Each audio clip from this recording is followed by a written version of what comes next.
SuperTalk Mississippi media production. State Treasurer David McRae has put hundreds of millions back into the hands of Mississippi's citizens, expanding the state's affordable college and career savings program and also returning record amounts of unclaimed money. Check out how Treasurer David McRae's office can help you, your business, or your organization. Treasury.ms.gov. Oh, yeah. Good morning, Mississippi. Everything gonna be all right this morning. Mornings with Richard Cross. Oh, yeah. Here on SuperTalk Mississippi. Woo!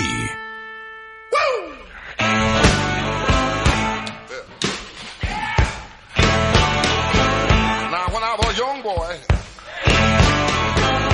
at the age of 5, my mother said I was gonna be the greatest man alive. Good morning to you. We have made it to another Friday. Had to happen eventually, right? It seems like the weeks are getting longer and shorter at the same time. I'm not sure how we're pulling that off. I guess we're just that good. Dave Hughes here, and of course Lance Tolbert in the booth. How you doing this morning, man? Man, I didn't even know it was Friday until I saw your face this morning. You know, that's how I roll. So you just show up and it's like, who am I working with? Yeah, I got it, man. I love it. But no, it's always good to see you, brother. It's going to be a little windy today. Maybe some bad weather out there coming in. So, you know, to start off your weekend, it's kind of going to be nasty around central and north Mississippi. But I think the coast is clear, at least until tomorrow. So enjoy, you know, a little breeze and some clouds. But should be a pretty day on the coast. But everywhere else around 2 o'clock, be ready to glue the toupee down. And don't get out in the umbrella because it will be gone. And be ready for some rain. But, you know, it's how we roll. And tomorrow is pretty much the entire state, I think. I think everybody tomorrow is under the same advisory, but today the coast is clear.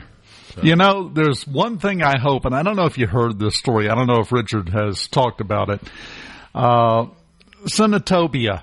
Yes. Oh, man. Well, you know, we got info on it after the fact. We knew that we had some stuff up in Marshall County that kindly one of the law enforcement agents had called us and said that around 311 highway there had been some rough stuff, and he was in pursuit. It was about 6:30 in the morning. Didn't know because of obviously the darkness of everything at that time. They would know more. But then as that happened, we started seeing some things about Senatobia. Just couldn't confirm it. But you must have an update, and I know our listeners would love to hear that. Well, and they have a decent amount of damage up there, all up in that part of Mississippi. Holly Springs got hit pretty hard yesterday. Senatobia, though, their weather alert sirens didn't go off. Oh man, they tried to activate them and they didn't go off. The city released an official statement yesterday, a press release. Said, and I quote, they tried to activate the sirens, which did not function due to what they believe could have been weather-related interference. Man. I don't know if that means the weather sirens don't work when you get them wet. I don't know what that means. Yeah, hammered the transistor or something like that. I would have said, if I had to guess, I would say lightning strike. That would be the obvious first guess as to what happened there. But that goes back to something that we talk about all the time. Have multiple ways to get weather warnings. All of this technology, trust me, you're talking to the two guys who can testify bigger than anybody. Tech goes wrong sometimes. We had to sort through a problem right before we came on the air. Yeah, I was echoing, and Dave sounded perfect. And Dave you knew what knob to twist. Yeah. Well, somebody came in here and, somebody's been pushing my buttons again, Lance. It happens, doesn't it? And every day. Every day, yeah. Especially when you have a few people in and out of there and, hitting the host spot. You're definitely going to have some knobs that are a little bit askew sometimes. I know I'll come in and I'll go, who in the world was in here? Yeah. Where were they broadcasting to last night? What kind of stuff were they on? They're just flailing their hands about. Yeah, trust me, I've been there. The building, I don't know about yours, but oh my goodness, the building, if this place has a mind of its own, it's old enough to. Beautiful old building, but for some reason the building thinks it's still winter. And when you come in, I mean, you could cook a croissant in about 5 minutes just sitting it out. So, yeah, it takes a little adjustment time to all this stuff with, getting the knobs right and making sure we don't have an echo or a reverb, making sure I'm not beading sweat. I do have to say, we're down here, our studios down here in Pike County are in the Workforce Training Center building on the campus of Southwest Mississippi Community College. Good spot. I have zero complaints about the facilities. This is a just gorgeous building, extremely well done. Everything works great except me. Yeah, so I've got right? No complaints there. Get some WD-40 out early and get rolling. Yeah, for me. That's the only way my knees will bend. I felt it yesterday for some reason. I don't know if anybody else out there listening, but I was sitting there and I was like, why am I stiff? I mean, I hadn't done anything, I mean, I just, oh man, I got a little, feel better today. But yeah, I can always tell when the weather, the barometric pressure may be changing a bit because I'll stiffen up in a heartbeat. And yesterday I said, yeah, we're about to get some weather. And it looks like it's coming. That's your good friend, old man aging. Yes. And let me just go ahead and tell anyone who's not there yet, it doesn't get better. Yeah. I'll just, as time passes, it does not improve. My mother almost cut her toe off when she was a kid. And she had stuck it down into like a Folgers can, playing around, like, being a kid. And the big toe about came off. And they had to have it sewed back on. And always, whenever the weather's coming, she can give you a 2 days notice on it. It's like the guy on Great Outdoors that got struck by lightning 88 times. 88 times. Yeah, she knows it's coming, man. So you grew up with a very accurate toe cast. Exactly. You knew it was coming, bud. So yeah, and I can tell you, I felt it yesterday. That was one of the first times I'm like, ooh, I think I'm getting a little of that mama in me, and I can tell, I can read the weather. But today is National Librarian Day, so go check a book out if you need to. And while you're doing that, enjoy you a National Cordon Bleu sandwich and hug a newsman while you're at it, while you have a carrot. So that's the parlay we have for you. Where's JT? Let's get JT Mitchell in here. So how do we connect the dots here? Huh? Yeah. But the Cordon Bleu, if you know a place that has one, delicious meal. Now, are you a Cordon Bleu fan? Yes, I am not. Yes, you're not. I've never had it, so I can't really say. I love the Swiss cheese and the ham and the chicken. I mean, it's just something. It's like, who thought of that? The French, of course. I mean, they don't fight well, but, man, they can come up with some great recipes. Dig a good trench, too, maybe. But, yeah. All-star surrenderers. I mean, top of the heap. Yeah, they definitely are. But that's the Cordon Bleu is one you ought to try if you haven't. A delicious sandwich. And then, again, hug a newsman today if you find one that's still employed out there. And then you got Friday, the International Carrot Day. And it kind of leads me to, are you a carrot cake fan? No. Yeah, I have had that. Yeah. I can be definitive on this one. It's not your favorite cake. It used to be where sugar was such a delicacy and a luxury item that people used vegetables to make their cakes. So that thank goodness they changed that. I don't know if it's better for us. I probably would debate that isn't, but carrot cake's probably a little better for you than the 4 pounds of sugar, butter, and for your chocolate cake. But yeah, but on the downside, it's not chocolate cake. No, it isn't. Yeah, I remember once my mama made she was notorious for making chocolate cakes, and a great cake maker and everything. And she had gotten a little old, and she's in her 80s, and I showed up, and she pulled out the cake, and it had lemon ice, lemon instead of the vanilla, breading cake mix. And I got about halfway through it and ate it down to about the last bite. And she came over. She goes, "Did you not like it?" I said, "No, it's delicious, Mama." She goes, "Mama accidentally used lemon cake batter in this one. I said, "Oh yeah, I knew. I wasn't going to say anything, or I didn't want to." But it was my first chocolate cake with lemon cake actually, so it was decent. But I love a chocolate cake. It just brings me back to my childhood. Just the old yellow bread and chocolate. She made it out of Hershey's powder, cocoa powder, and she'd put it on the eye and make the real fudge and poke holes in the cake and pour it all in there.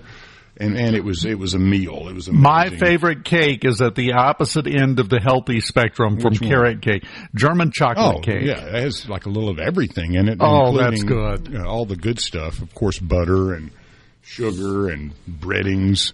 And if it's done correctly, the frosting contains coconut. Yeah, which is delicious.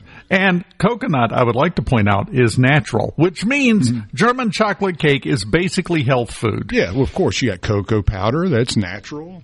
Yes. Coconuts, natural stuff there. Did you notice any good birthdays today? I really saw a couple. David Cross, not Richard Cross, the comedian. Different Cross. Yeah, different Cross. Robert Downey Jr., he's in today as well. The beautiful Natasha Lyonne, 46 years old. And Heath Ledger passed on this day. That was okay. Well, and what was that? What year was that? 2008. It's been a while. Yeah, it's been longer than I thought. It really has. Well, we're up and moving for better or worse, so we will try to maintain the momentum when we come back here on Mornings on Super Talk Mississippi. Keep it here. Open your eyes. I'm yours.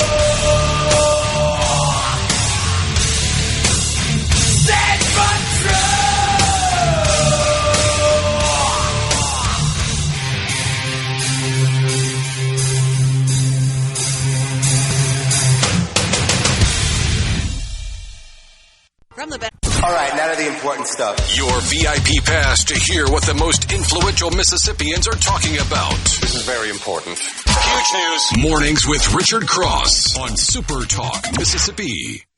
1, 2,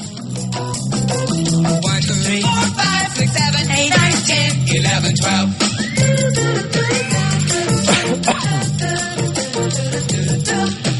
3, 4, 5, 6, 7, 8, 9, 10, 11, 12. Wow. 2. Is it bad that I can see the little animation thing in my head? Oh, no. It better be just burned in there after being exposed to that kind of radiation.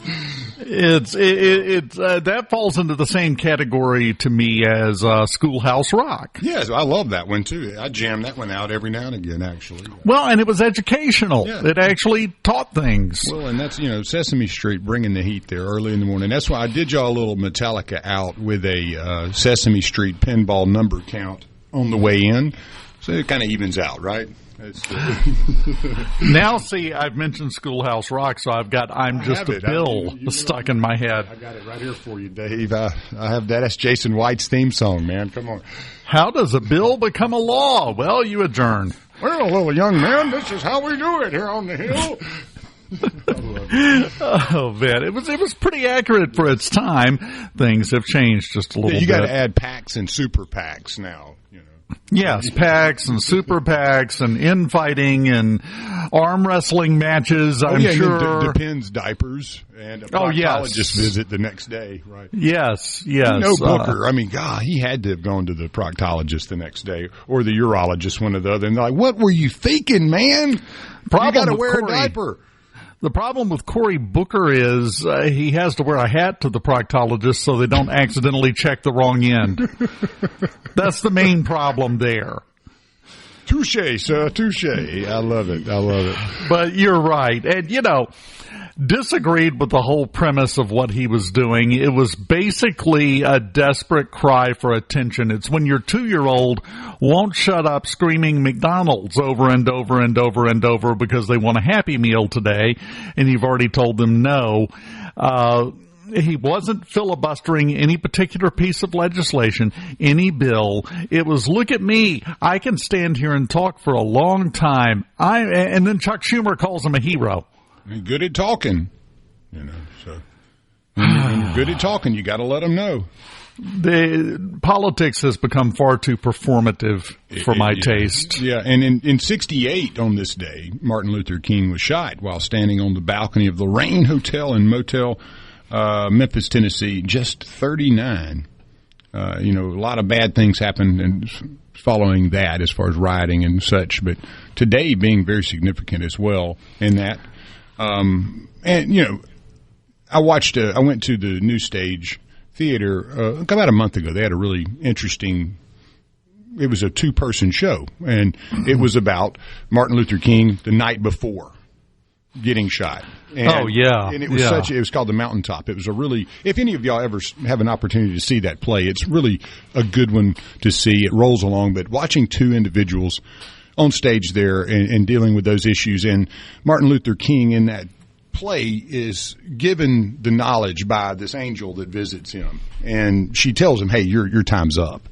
And it was very moving to see, and obviously it's a much artistic liberty taking, but as far as a man, in his vision and dream, and him sitting there and thinking, I've got more to do, and I don't want to walk out that door.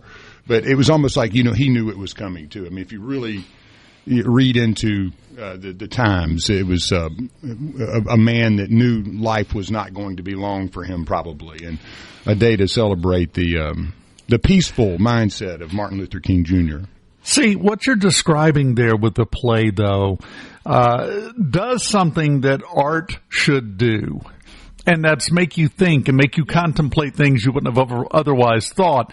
The question that raises, if an angel came to you tonight while you were asleep and woke you up and said, hey, tomorrow's it, 11:52 a.m., you're out of here, how would you react? What would you do? What would you spend those last hours on? And would you accept it and walk out that door?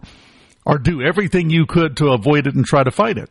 And at first he tried to fight it. I think that's the natural emotion we would all have. Is, no, I'm not ready to give it up yet. But again, a day to celebrate the life of Martin Luther King Jr. Also another big day, and if you're a baseball fan, it took a while for it to happen. 1974, Hank Aaron of the Atlanta Braves, he tied Babe Ruth's home run record when he hit his 714th bomb. That's hard to imagine. 714 home runs. I mean, big time fan of baseball, and I love the home run. But thinking of a career where you have almost 1,000 home runs, a lot of guys don't even get that many hits in their career. Yeah, but Hank Aaron, what a great man! I mean, it looks like he was swinging basically a pine tree too. If you ever go back and watch, him swing. I don't know how long that bat and how heavy it is. But that guy was a man. I'm telling you. Yeah. It was always impressive, the torque he got with his hip action. With like you said, he was swinging a pine tree. Yeah. It looked like, and boy, I'll tell you this: when it connected, you weren't going to find the ball. No, at Ted Williams, we had a spot the other day in this little time frame within the show where we talk about these things, as you know, and Ted Williams had come to, I think, Joe DiMaggio at one point, I believe it was Joe, and told him you need to shorten your bat. And he was swinging a 40-inch bat. It's like, okay. Growing up, swinging a 32, a lightweight, aluminum bat felt like you were swinging a weighted bat. Can you imagine a 40-inch bat? Likely was 40 ounces, too. And very interesting. Obviously, it made a big difference in his career. Ended up becoming one of the greatest hitters of all time. But one of the cool things about baseball is, we didn't have a chance to talk about it the other day, but the torpedo bat. I don't know if I was about to ask your opinion about the torpedo. With this. I had somewhere I was going. But, the torpedo bat, I sent across an article, and it was fascinating that they've kind of shifted the weight of the bat more toward the head of the bat, pushing the wood down the bat, making it more like a bowling pin. And there's been mixed emotions. Those that have hit a lot of home runs with them early have said, oh, man, I love this thing. And others have said, well, we used them, testing them out, and it's not really anything different. It's a fad. It'll go away. But listeners, if you have an opinion, considering we're in baseball season, I was curious if y'all thought about the adjustments of equipment and those types of things. And is it fair you're not giving the pitchers a lot more to work with, and that's an old pitcher coming to you. It's not like they're raising the seams up and making the ball like marshmallows. I mean, it seems all offensive driven these days in almost every sport, but the defensive side, sometimes those guys don't get the pat on the back you deserve. But if you watch a major league game, thinking about how great those guys are, how good and tuned in they are, and there's a 2-1 ball game. Yes. That's what I love. I know y'all go, no, they're boring. No, they're not. That's baseball. You go watch these games in college, like even the Saturday games. Now there'll be 18 walks. I'm like, what in the world is going on here? 18 walks. But there's something about the pro game that's just so it's not perfect, but it is very refined. I would have to go look it up. There was a game this week where the team, I think it was a college game, team lost a no-hitter in the last at-bat. Yeah, that's always fun. Yeah, you don't live that one down. You're pretty mad at yourself for a minute after that one. Or when you give up the one hit and then you throw a one-hitter. Talking about the bat, though, the torpedo bat, and as a player, as a vet of the Diamond, you can weigh in on this, I'm sure. They said, well, it's not really any different. Well, yeah, it is, because there's a lot more to the mental game in baseball than people realize.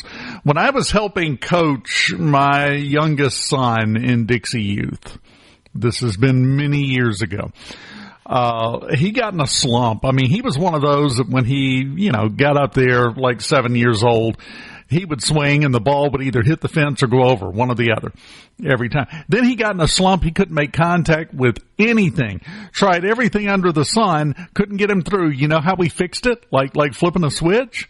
I took him to Walmart and bought him a new bat. All of a sudden he could hit again. It's amazing.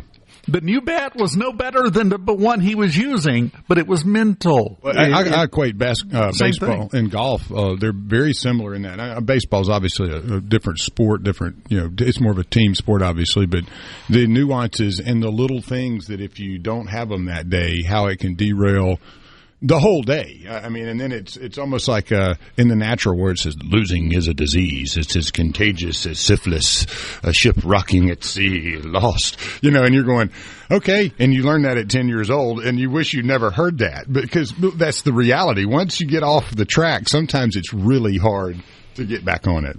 Yeah.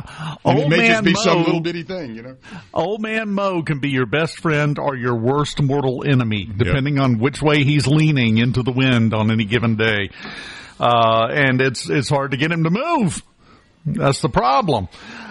We will continue. Well, now we have discussed the intricacies of bat psychology. I'm not really sure where we have to go from here. Well, I do know. Next hour, we've got our old buddy Douglas Carswell is going to join us. Nothing going on with the state legislature to discuss this year. Come on. It's been an uneventful week. We got him coming up at 7:20. We will continue, though, working our way through the 6 o'clock hour on mornings right after this. Keep it here.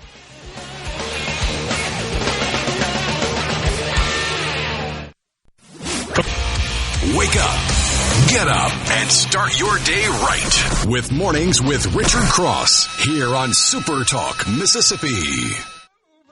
I'm going to live. Now I go to the House of Representatives and they vote on me. If they vote yes, what happens? Then I go to the Senate and the whole thing starts all over again. Oh, no. Oh, yes. I'm just a bill. Yes, I'm only a bill. And if they vote for me on Capitol Hill, well, then I'm off to the White House where I'll wait in a line with a lot of other bills for the president to sign. And if he signs me, then I'll be along. How I hope and pray that he will. But today I am still just a bill. That is dated in several ways. Number one, we don't have a line of bills waiting for a signature anymore. No. Yeah, we get one a quarter. We're doing well right now, it seems. The rest of the time, we just argue. And grandstand and posture and try, and there was also another typo, the less famous typo. Yes, typo 2.0. Close. It was a Friday, not a Thursday. I wish I had the Windows crashing sound for you to play. Ding dong dong dong. I've got epic fail. I've got one suggestion, and I know it's a hot button topic, but maybe we ought to start running all this stuff through AI to catch things like that. Yeah, I use AI all the time, and I double and triple check it. But it does. It's like having an editor with you. Yeah. Or somebody that thinks a little differently than maybe your or my brain will when I'm trying to cobble together an explanation of something.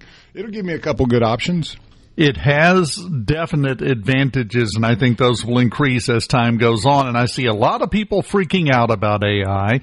I know a lot of people. I talk to a lot of people here and all around the country who say it's the end of civilization as we know it. Maybe. The same thing was said about electricity, about television, about the internet, home computers in general. The nuclear weapon. Yes. Going to space, all that. At this point, I've heard it in my life so many times that this is horrible. This is going to bring about an end to society. I'm no longer listening. Yeah. It hasn't been right once. Nobody has. That's the funny thing. All the apocalyptic predictions and Nostradamus experts and the world's coming to an end and all that, it just seems to kind of keep spinning. Yeah. It just kind of keeps rolling, doesn't it? That is the one rock solid fact of life. Mm-hmm. There will be tomorrow. Don't count on it that there won't be tomorrow, or you're going to be sorely disappointed. Yes. Yeah. Is there a possibility that there won't be a tomorrow? Of course, there's always a possibility, but that's not where you put your money. Oh, sir. That's not where you bet. Speaking of which, we can get into this more later on. My stock buddy here, he's going to get so tired of me relying on that previous experience of his. I don't care. I'm glad I have something to offer. Why have we developed the attitude that number only go up? Yeah, well, that's not how it works. I remember back in the 07, when AIG had gambled on reverse or on mortgage insurance and said, "Oh, yeah, no mortgages, nobody's house is ever going to go down in value." Yeah, well, it does, and when you put all your eggs in one basket, generally you're going to be humiliated or humbled to some extent, and there's usually moderation in anything. Take the emotion out of any investing you do, though, and look at it in black and white, and make the best decision for you based on your needs and your time horizon. But don't let the daily theater of this all, make you worry about things that aren't even realistic, Well, and here's the thing. I went and pulled some numbers because I was curious. We know what happened during the Biden administration to the economy, to inflation, to everybody's household expenditures and budgets and income. It was not good. None of it was good. Mm-hmm. Oh, it was great for Wall Street, though. Sure, yeah. Absolutely fantastic. So to connect the performance of Wall Street, especially in the short term, to the way Americans are getting to live their lives is ridiculous. When Joe Biden was sworn in January of 2021, the Dow Jones was at 29,982. Yeah. Yesterday when it closed, it was at 42,225. Oh my goodness, it's a disaster. We're only up, 40% over the last 4 years. Well, I'll say, from experience, and I did a little bit of both, but when you're dealing with folks with their money and their appetite, those are the worst times to catch them, because emotion is generally of the highest. When you're hungry, you use the Snickers commercial, you get hangry. That you definitely, as a bartender, somebody worked in that world, that was always funny because you knew coming in they're in a much worse mood than they're going to be as soon as they get the first drink in their hand or they get something that they expect to be good and it's good. Everything's diffused.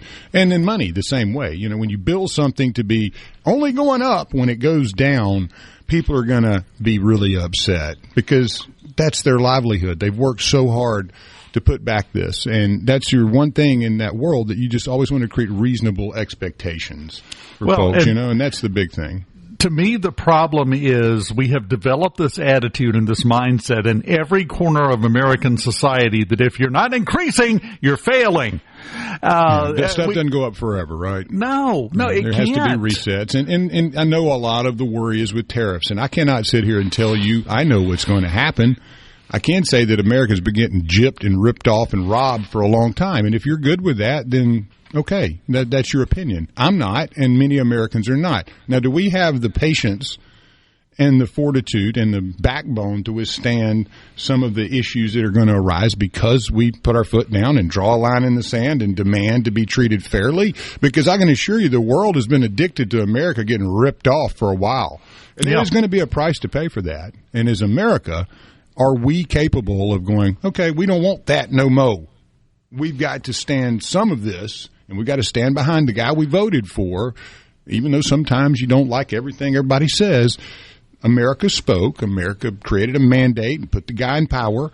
And, that's where we are. And you got to put some faith and trust in the leader to say, okay, this doesn't look good on the stock market, but that's not the way the world really works. It's not the stock market. And I get people are losing jobs and this and that. But again, there is going to be pain before there is some healing. Well, during the Biden administration, people were losing jobs. We were just being told that more people were gaining jobs, which turns out was a lie. When you create a part-time job and you consider that full-time employment, job numbers look really good. Yeah. But how many jobs you got to have to make an income? I started going down that rabbit hole, though, and NASDAQ and S&P, same situation. Mm-hmm. Yeah. They're way up from January 2021. As of yesterday's closing, disastrous numbers where they plummeted. It's a catastrophe. Now, if you invested 4 years ago, if you invested your money in the stock market when your current high school senior was a freshman, you have made out like a bandit with good investments. What do you think the percentage is of the population of Mississippi? And this speaks to what you were talking about. We focus on things like this. This is not as big an issue for a majority of people as you think. What do you think the percentage is of people in Mississippi who invest in the stock market? I don't know, but it is relative, right? I mean, to having the income and the ability to do it. Or if you work for a company that has a 401k and those types of things. So that's a good question. I don't know. Well, according to the Federal Reserve Bank of St. Louis, they conducted a study. Mississippi has the lowest investment rate in America.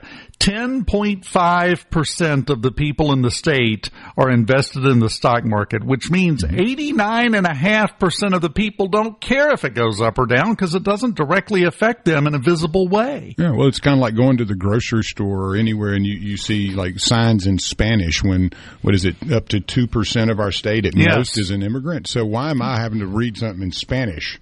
Right. So it's the same type thing. You always deal with these types of things. And, and in Mississippi, that's a great point you just made and very good numbers to share because the greater majority aren't even participating in the stock market. What they need is a strong Mississippi economy so they can get up and go to work, afford the groceries and bills and the things that they need. And that's where, federal and national politics isn't necessarily the way it is always. Sometimes it is replicatable, and there's a mirror if you're in Wisconsin or something like that, But here in Mississippi, it's a little different, and I think we need to take pride in that a bit, and sometimes not be so worried about what's going on within the Beltway or on Wall Street because it doesn't necessarily trickle down to the citizen per se, but it will the big business, and so time is on our side if we're patient, but if you overreact, and you're going to pay the price for that in most cases. The point that I'm getting at here, anything. I want you to pick anything, any topic, any subject, any issue, anything. If 90% of the people said, I don't care about that, why would you continue talking about it? There's a whole party built on that. Yeah. Yeah, there's a whole political party that's what they focus on is what 1% or 2% or 4% of the people want, and they're real good at trying to pour it down your throat. Yes, like it's some kind of medicine. Yeah, exactly, and it's not helping. It never has been. So I went down that rabbit hole as I tend to do, and wound up with a bunch of numbers that made me go, huh? and I had to share them because if I'm going to suffer through this knowledge, I'm taking you with me.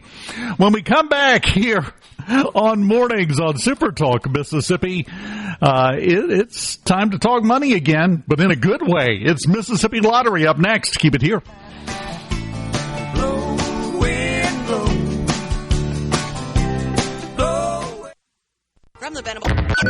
You're waking up to what's happening. Mornings with Richard Cross. Right now on Super Talk, Mississippi.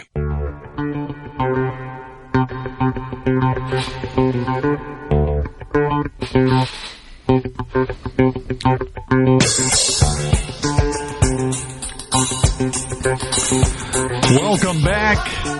And it's time for the kind of financial talk that we all look forward to. It's time to look at the numbers from the Mississippi Lottery Corporation. And we start, as we always do, with Lotto America. No jackpot winner in the last drawing. Those numbers on Wednesday were 12, 28, 39, 41, 44. The star ball was 1, and the all-star bonus multiplier was 3. Estimated jackpot for tomorrow night, $28.72 million. Estimated cash value, $13.29 million. Powerball, no jackpot winner, building back up after that win a week or two ago. The numbers from Wednesday in the Powerball, 5, 17, 41, 64, 69. The Powerball was 1 and the Power Play multiplier was 2. Estimated jackpot tomorrow night, $47 million. If you take the cash lump sum payment on that, it's $21.8 million is what you'll get. That's an estimate, of course. Double play numbers from Wednesday, 7, 18, 23, 31, 44, and the Powerball was 24. Mega Millions, you guessed it, no jackpot winner. Had a winner there, so it's building as well. The jackpot for tonight's drawing, $43 million. Estimated cash value is $20 million. Don't forget, we'll talk more about it in a second. Mega Millions about to see some changes. I believe it's next week. The numbers that happened on Tuesday, the last drawing of Mega Millions were 11, 12, 21, 29, 49, Mega Ball 3, and the Mega Plier multiplier was 2. Mississippi Match 5, no jackpot winner tonight. They're drawing for $60,000. Last night's drawing 7, 17, 24, 27, and 30. The Cash 3, Cash 4, Fireball, and Cash Pop, a midday drawing yesterday for the $500 Cash 3 game, 191. Evening drawing, 195. That was for Cash 3. Cash 4, $5,000 game. The midday number, 8464. The evening number drawn was 3, 7, 8, and 2. Fireball, midday number was a goose egg, a 0. The evening number was a 6. And then for Cash Pop, the midday number was 5. The evening number was 15. Now, want to remind you of something with the Pink Panther game, the Diamond Tripler bonus promotion.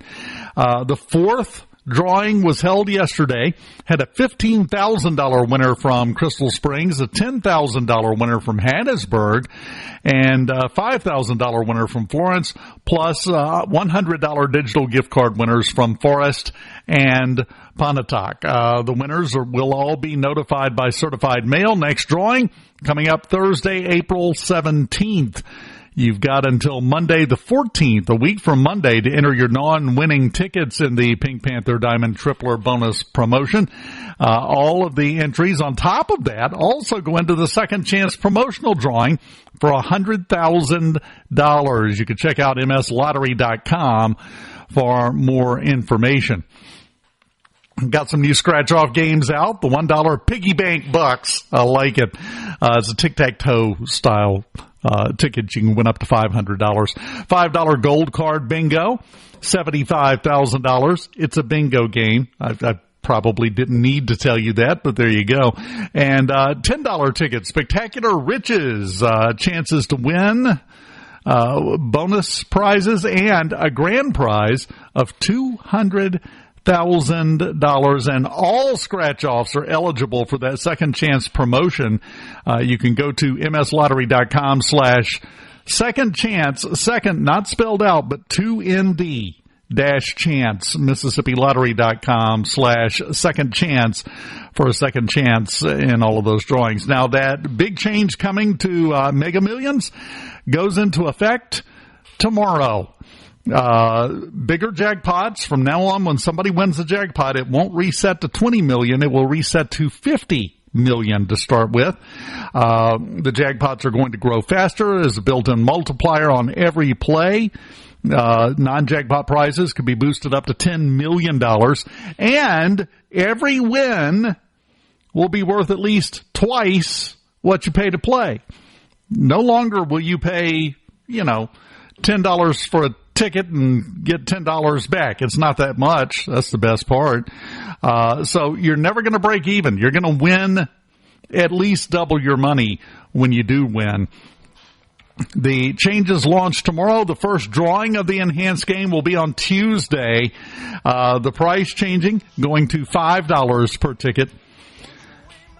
It's a really exciting time for fans of Mega Millions. Cash 4 had a winner yesterday, $2,700 in Greenville. Cash Pop, $1,000 in Byram. A Louisville woman won $1,000 in match 5. Mega Millions, a woman in Woodland won $2,500. And a couple of scratch-off winners, the $20 200X Cash Bliss winners, $1,000 in Olive Branch, $2,000 in Nesbitt. Coming up next, we've got news from Fox and SuperTalk Mississippi News, and then the second hour of mornings on this Friday morning on SuperTalk Mississippi. Keep it here. The views and opinions expressed by the hosts, guests, and callers on this show are not the opinions of TeleSouth Communications, its management, or advertisers. Waking up Mississippi. From South Haven to Scuba, it's Mornings with Richard Cross on SuperTalk Mississippi.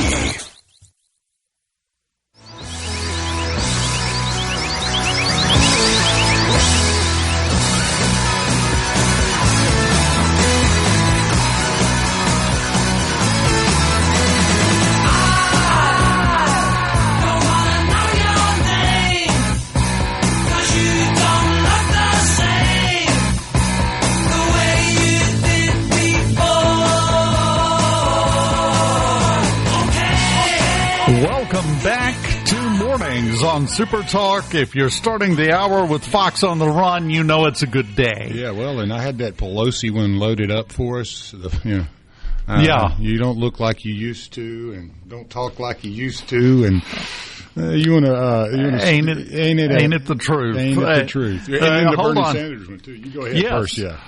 One piece of business we got to take care of first. This hour of Mornings with Richard Cross, today without Richard Cross, brought to you by MWG Employer Services. Running a business is tough. If you're struggling with HR, benefits, and payroll, you are not the Lone Ranger. That's where MWG Employer Services comes in. They can give you a full range of employer services and a custom plan that fits you and your business. You can call today to find out more information at 601-206-7966, or you can go to MWGEmployerServices.com. And it's so funny because I've got several of those. I've got one of Joe Biden. I've got all these things. But it was so funny. You sent me that during the break from X, and I immediately fired one right back at you. It's the same basic thing. It is amazing how, I'm going to be kind and say disingenuous, the Democratic leadership can be. I'm going to be more factual and say they're a bunch of liars that say whatever they need to say in any given moment to best benefit themselves and no one else. And this is a great example of that. Do you have that Pelosi audio? I got it. Ready to roll. Fantastic. Nancy Pelosi, this was 1996, I think it was. 96, that's right. She was speaking in Congress on the idea of tariffs. You got to get to about 50 seconds in this before you get to some real gravy, but here you go. Here's Ms. Pelosi. Listen to here. this. How far does China have to go how much more repression, how big a trade deficit and loss of jobs for the American worker, and how much more dangerous proliferation has to exist before members of this House of Representatives will say, I will not endorse the status quo. As I mentioned, it's about jobs, proliferation, and human rights. And there are those who say we shouldn't link human rights and trade and proliferation and trade. I disagree. But if we just want to take up this issue on the basis of economics alone, indeed, China should not receive most favored nation status for several reasons that I'd like to go into now. I'd like to call the attention of our colleagues to this chart on the status quo that the business community is asking each and every one of us to endorse today. Right now we have a $34 billion trade deficit with China, the 1995 figure. It will be over $40 billion for 1996. Since the Tiananmen Square massacre, this figure has increased 1,000%, from $3.5 billion then to about $34 billion now. And it goes on and on and on for 4 more minutes of her telling you, all the stuff you need to know back in 96, which doesn't apply today, though, of course. I'd like to remind you of the president in 1996, Bill Clinton. Yep. Exactly. I also saw one where I have Bernie ready to go if you want me to play. Good. We'll get to that in a second. I also saw one where President Barack Obama was bragging about the tariffs he was implementing on China, and it was what we had to do. We didn't have a choice. We had to. But then just 17 years ago, I think it would be, 2008, Bernie Sanders, Mr. Liberal. Feel the burn. Larry David in politics, basically. Yeah. Yes, exactly. He weighed in on the concept of tariffs. Further, what they have said is that we need to not worry about manufacturing in America because what we should establish is a policy of unfettered free trade. We don't need tariffs. No. What we need is to allow corporate America the freedom to throw American workers out on the street. People who are making $15, $20, $25 an hour, health care, pensions, throw them out on the street because somehow, Madam President, we are going to create wealth in America and good paying jobs in America as we shut down plants, we move to China, corporations there pay workers 20, 30 cents an hour, and we bring the product back into this country. And anyone who goes shopping in a mall knows how difficult it is today to find the product made in America. But that is the philosophy, and I have to say in that regard, the champion, and he is honest on this one. Senator McCain has been criticized recently for not being the most honest candidate we have seen in terms of his ads and so forth. He has been honest on this one. He is the lead advocate of unfettered free trade. And that's an also important part of this right-wing ideology, that it is good for America that corporations can go to China and bring products back into this country. Wow. Oh, well, I know what they're also mass producing the spackle that's in the corner of his mouth in China now. Since then, he has to order it. I'm sorry. Every time I hear the phrase "feel the burn," my immediate thought is there's creams for that. But the thing is, 17 years ago, that was Bernie 17 years ago. Yeah. All of a sudden, not doing tariffs was right-wing ideology, and it was horrible, and it was destructive, and it was going to destroy America. Now in 2025, 17 years later, imposing tariffs is a horrible right-wing ideology that is going to destroy America. You cannot have it both ways. Well, especially if you're talking about trade deficits, which Nancy Pelosi did, a mere 10 years, 11, 12 years before this speech. You fast forward 12 years and you've got the Bernie Sanders speech saying the exact same thing. And, here we are under a Biden administration. You created so many part-time jobs that you called full-time. You allowed the border to be overrun by not just people that want to come up here and pick strawberries and do yard work and stuff, but, you had a complete gang members coming up here and taking over hotels and things like that, apartments, I should say, harassing people and all that. But you look at this narrative, right? I mean, it's their platform for a long time, Dave, and all of a sudden because we don't like Trump and Musk and everybody. Let's totally throw the baby out with the bathwater and say everything's evil that these guys are doing. They are perverting the old quote that's misattributed to Voltaire often. Their approach to everything seems to be, I don't agree with what you're saying, mainly because of who's saying it. Yeah. That's where we're at now. It's got nothing to do with the actual merit of anything being discussed. It's what can we do to be different from the other guys? And a question I would have for you, Dave, is, okay, and for our listeners, is it America's job to protect Europe? Is it America's job to fund every little solution to every problem all over the planet? Is it America's job to get screwed in the ground on trade by everybody that we trade with? Is it America's job to sit back and take that with a smile on our face and say thank you so much? And when we come visit your country, we're going to blow a lot of money there and have a lot of fun and all that. But, thank you, for screwing us in the ground, hating Americans and all of this. So that's our job now, right, is to take this standing up with a smile on our face. So, yeah, that's fair. I have to say, no, I don't believe that. So if tariffs are what break the back of this, monster that we have gotten ourselves, in the mess with, I'm all for it. I know there's going to be some issues, and I cannot in any way, take away from the pain people are going to feel by losing jobs. I've lost a job. I mean, COVID ruined me. I know what it feels like. I'm not sitting here from some place that I haven't, been before. I know it's terrible, but I'm in a better place now. And I love what I do. And I think that's what we've got to look at is the future is not that far down the road if we just buckle down and deal with reality and quit wondering whether tariffs are going to break this country and the world. They never have. No. And this is the way we can get back to some level playing field where it's okay to be an American manufacturer and trying to sell a good and not competing with some 12-year-old over somewhere else that's building it with no child labor laws and no, environmental laws, and they're grilling us on tariffs. And we're supposed to take that, though, and go, yeah, that's level. That's even. We're getting a good deal here. It goes back to what I was talking about last hour regarding the stock market. If you listen to mainstream media, everything is horrible. It's never been worse.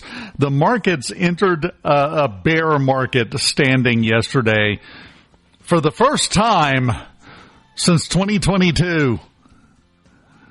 We've been here. This is not new.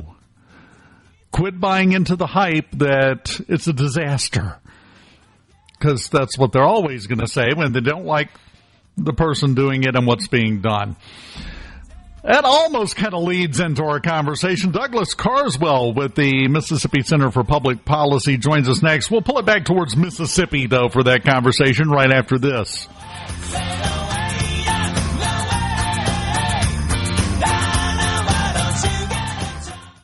From the Want to know what's happening in Mississippi politics? Yes. You're in the right place. Mornings with Richard Cross on SuperTalk Mississippi.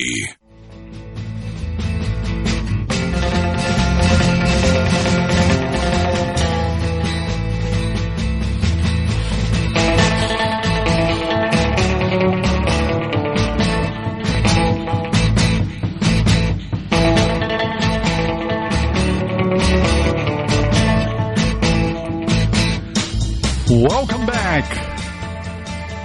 Mornings on SuperTalk Mississippi. Dave Hughes here. And we are joined now by our old friend here on the network, the president and CEO of the Mississippi Center for Public Policy, Douglas Carswell, joins us. How are you doing this morning, Douglas? Good morning, Dave. Good morning, Mississippi. It's great to be here. It's always great to have you here. Now, let me just start with a fairly open-ended question, but I want your take on this. What in the heck's going on at the Capitol? Good question. Good question. I think it's fair to sum up the session in two ways. It's first of all been quite frustrating, and we saw a press release from the Speaker that went out yesterday And I think that reflected some of the frustration. Some of the pro-growth agenda that he and others have come up with has been blocked. Now, some of it's gotten through. We've had this extraordinary tax reform, which means we're going to phase out the income tax over the next 10 years. Great news for making Mississippi more competitive. But it's been frustrating. So many of the other things that we could have done have been blocked. And I think this is the second story of the session. There are now clearly two very contrasting styles. You've got the pro-growth, pro-reform House behind the Speaker, and then you've got the forces of the status quo, the Senate, who, under the current leadership, want to do politics very differently. They come not with a plan for pro-growth. They come armed with a few cryptic interviews that don't really say what they believe. They come prepared to do backroom deals at the last minute. They come with no plan. They come intent upon killing pro-growth policies in committee. And I think what we've seen in this session is the two contrasting styles in conflict. I suspect that Mississippi's probably had enough of the sort of backroom deal way of doing things, and they want the openness pro-growth that the Speaker and the House represent. But this is really the nub of the issue. This is why they're at loggerheads, and this is why they've failed to agree a budget. Well, and, you know, just to make sure that we state this correctly, because I see a lot of people talking about, you know, you've been there for over 3 months now, and you wait to the last minute to do the budget. Now, true, first day of the session, you can't start the budget because there's going to be legislation passed and other things worked on that may change the financial figuring to some extent. So you can't start out of the gate with it, but you don't have to wait to the last minute every time. Basically what happened is the Senate tried to do it all at the last minute, literally over a weekend, with cozy deals where they all the good old boys get in the room and they basically carve up your tax dollars, and it's all, you know, you scratch my back, I scratch yours. And I think Mississippi's had enough of that kind of politics. And I think the House made it clear they're not going to do that. This is serious money. This is $7 billion of your money, and we owe it to the taxpayers of Mississippi to do this properly. And the failure of the Senate to realize this, I think, reflects very badly on them. And I think quite rightly the House refused to play that game. So sadly, because of the Senate leadership, there is now going to have to be a special session. But quite rightly, the governor is going to call a special session, and this needs to be done, and it needs to be done properly, it needs to be done openly, and it needs to be done so that you, the taxpayer, can see what they're doing with your dollars. Well, and that's, to me, one of the benefits of calling a special session for this and this situation, because, well, there's nothing else to mix it in with and hide behind. That's all they're doing when they come back. Yep. Sunlight is the best disinfectant. And I really hope, and it would serve the leadership of the Senate quite right, if the governor, and I hope he does, I hope if the governor and his team are listening to this, they have the courage to put on the special session not just the budget, but all of those other pro-growth policies that the House proposed and the Senate leadership intentionally killed in committee, like school choice, like certificate of need reform, like the ballot initiative. All of these things that the House leadership intentionally killed in committee this session. Wouldn't it be lovely if they were put on the agenda for the special session and we could see them come out and explain to the voters, their primary voters in a few years' time, why it is that they don't want this pro-growth agenda. I think the Senate is in danger of shooting itself in the foot, but they brought this on themselves. Well, and to me, this seems to me to be the atmosphere right now. If we've seen nothing else on the national level, on the state level, everything, for some reason, Republicans get control and then it falls apart because of intramural squabbling. Well, it only falls apart, Dave, if it doesn't fall apart if all the Republicans unite behind a free market conservative liberty-orientated agenda. It does fall apart if some Republicans seem to govern more in common with what you might expect from sort of Nancy Pelosi. You're familiar with that wonderful American movie and book, The Wizard of Oz. It's a great classic. And the great premise of the movie is that, you know, Dorothy and her friends are building up to that moment when they get to the Emerald City and they meet the great Oz. And I wonder if this session is a little bit like that. We've finally got to meet the great Oz, and you pull back the curtain and the great Oz is not this political wizard. It's rather confused senators not quite knowing where to put the decimal point. And I think we've had a Wizard of Oz moment in Mississippi politics, and I don't think it's ever going to be the same again. I think the credibility of some of these people has taken a catastrophic tumble. Let me just say thank you for that. I'm going to spend the entire weekend trying to figure out who the flying monkeys are. That's where you took my brain, Douglas. There are plenty of flying monkeys. Oh, yeah, they're everywhere. There are swarms of them at this point, it feels like. How do we fix this moving forward? We've got the special session coming. Hopefully that'll solve some of this, but I hate to look this far down the road, but next session, how do we avoid the same thing happening again? Sunlight. I think the Speaker has got to carry on with his new style. Remember, he brought about this radical transformation in our tax system, not by a backroom deal, but by having an open meeting in which he invited every Mississippian. I was there. There were more than 500 people turned up, and it was a fascinating conversation. It was a genuine discussion. I mean, there were people disagreeing openly, and out of that, Trey Lamar came up with a great plan. It was improved on. That's the style that needs to carry Mississippi forward, this openness and this, as the Speaker put it in his brilliant remarks yesterday, a willingness to rock the boat, not taking the status quo any longer. Because I think any Mississippian under the age of 40 is fed up with this good old boy system. And I think they want this openness and they want the pro-growth policies that the governor and the Speaker are now behind. So I think more of the same. More openness, more frankness, more candor. Sunlight is the best disinfectant. And I think the roadblock to reform in this process, I think, is going to learn, perhaps the hard way, that actually that style of politics belongs to a century that has now gone. Well, and it is a different time. There are different circumstances. It's a different economy. Everything is different. Yeah. And it calls to mind the old chestnut that the definition of insanity is doing the same thing over and over and expecting different results. Yeah. And how can you expect to make a decision about $7 billion worth of taxpayer money with backroom deals at the last minute over the weekend? I mean, are you doing that because you think that's a sensible way of doing it? Are you doing it because the lobbyists want you to do it that way? Come on, that's no way to run a state government.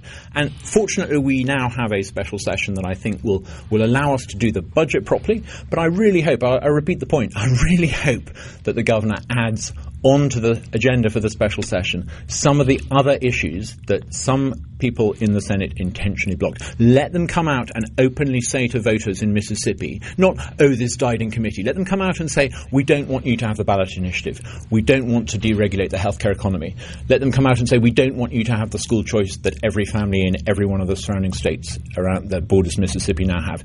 Let's have a special session that forces them to do that. I don't think they'll have the courage. I was about to ask you, in your opinion, what do you think the odds are of that happening? Better than they were 48 hours ago. I mean, I think the Senate has kind of slightly brought this on themselves. I think their obstinacy, their refusal to extend the rules, to avoid suspend the rules, to avoid a special session.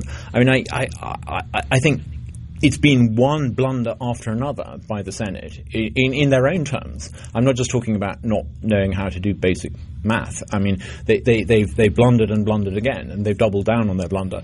And if they're listening to this, they'll probably like the Bourbons, forgive nothing and learn nothing. But I think the rest of us want to see some of this pro-growth reform. So it would be lovely if that was included in the special session.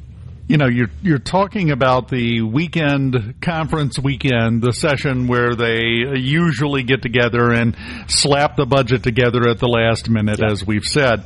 I think there's another factor in that. You talk about backroom deals and carving it up and everything. I think there's another factor that we have to consider, and that is they were trying to do it that way because they've always done it that way. Yeah, and it probably suits some people to keep their cards very close to their chest, to be thought of as being frightfully important, to be wined and dined by the lobbyists, to only ever say things cryptically. I mean, it kind of feels good if you're a politician and you can do that, but it doesn't really serve the rest of us. The candor that we're getting from Jason White and from Trey Lamar and that new generation of state leaders is exactly what we need to fix some of these problems, not cryptic candor and backroom deals at the weekend. So I think there's a fundamental shift. Actually, all the frustrations in this session, I think this is a watershed session. I don't think politics in Mississippi is going to be what it was before after this session. It's going to be interesting to see where it goes. We've got Douglas Carswell with the Mississippi Center for Public Policy in the studio. Can you stick around? I'd love to. I would love for you to. We'll continue the conversation with him right after this on Mornings on SuperTalk Mississippi. Keep it here.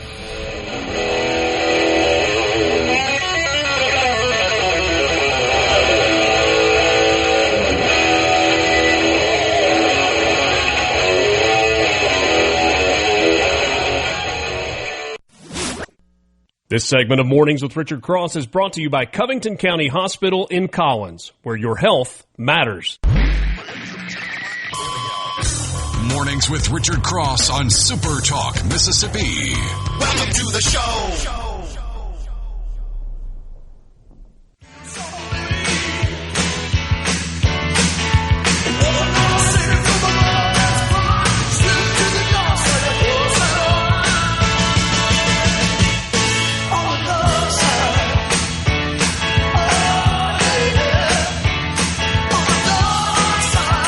Welcome back. Mornings on Super Talk, Mississippi. Dave Hughes here. I want to remind you, Sports Talk Mississippi live at Scruggs Farm, Lawn, and Garden in Saltillo this afternoon for the Drive Green Spring Sales event. Deals on John Deere commercial mowers at 0% for 48 months and 0% up to 72 months.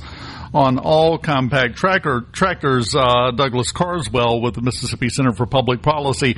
I'm sure you've got some farming to do, so you can take advantage of that. But right now, though, we're concentrating our time on making sure we do the best job possible to lose you an invitation to any Senate luncheons. And I think we're accomplishing that so far, Douglas. Well, one's not making the case for pro-growth policies because you want to be invited into the Senate. You're doing it because it's what Mississippi needs. We don't need to be 50th out of 50. I mean, if you look at the recent data showing per capita GDP growth in the last quarter of last year, Mississippi is the second fastest growing state in America. If we had a bit more pro-growth policies, we wouldn't be 50th out of 50 for very long. Yeah, and we've talked about it before. Yeah, on your X profile, X, Twitter, whatever we're calling it this week, your pinned post, you have something that you posted back in December showing those GDP numbers and showing that Mississippi is ahead of the United Kingdom. Yep, Mississippi is not only in per capita GDP terms, that's the economic value per person in Mississippi. We've not just overtaken the UK, we're overtaking Germany this year. Mississippi will be a more prosperous place than Germany this year. But I measure it against other states in America. Mississippi shouldn't be, and we shouldn't put up with the idea that we have to be 50th out of 50. We're 50th out of 50 because we've had bad policy, and we change the bad policy and we get good pro-growth policy like we're seeing, we will grow. And I think this is when I first spotted the data 3 months ago, I wrote and tweeted about it, and various people said to me, no, this is nonsense. I'm delighted to see that the governor is now majoring on this idea that Mississippi is one of the fastest growing states in America, because it's not just him saying it, it's the data saying it. It's the truth. Now, it could just be a snapshot, but eventually a series of snapshots becomes a trend, and I think we're starting to see this trend now. Well, and that to me is the problem, and it goes back to what we were talking about and the point I brought up, that conference weekend was expected to happen this time because that's the way we've always done it. Yeah. We have to get out of the mindset of, well, my mama and my grandmama did it this way, so it's good enough for me. We have to be willing to change things to get different results. You're not going to get the growth that you want and the services that you want and the efficient government at Mississippi state level that you want if you make decisions about how to spend $7 billion of taxpayer money every year over the weekend with backroom deals. You're just not. And it's good to see that the House leadership gets this, which is why they wanted a proper budget process. But, there are a whole bunch of things. We talk about some of the successes of the session, and, abolishing the income tax is absolutely, it's game-changing, it's transformative. We're the first state, other states don't have the income tax, but we're the first state, apart from oil-rich Alaska, that had an income tax that passes legislation to get rid of it. That is something where Mississippi is leading. But imagine if we were to give every family in Mississippi control over their share of the education budget. Instead of leaving it to a backroom deal to allocate the education budget to the good old boys on this school board or that school board who will then spend it on some school superintendent who earns more than the state governor, why don't we give that money, as they do in other states, to every family? You would then see a transformation in standards. You would then see higher standards of math, both inside and outside the Senate. You would see a big improvement in the workforce readiness. These are things that are just waiting to be done. And what's so frustrating is the House keeps on coming up with these proposals. The deregulation of the healthcare economy that's holding healthcare back in Mississippi. The House, I mean, he has to be mentioned. Hank Zuber came out with this incredibly good bill, the sensible bill, and it would have improved healthcare for Mississippians at no extra cost to the taxpayer by removing some of these regulations. It was killed in the Senate. If only we could allow people like Hank Zuber and Trey Lamar and Jason White to do what needs to be done in terms of reform, we would see Mississippi overtake not just West Virginia, we'd be overtaking Arkansas and Alabama in due course too.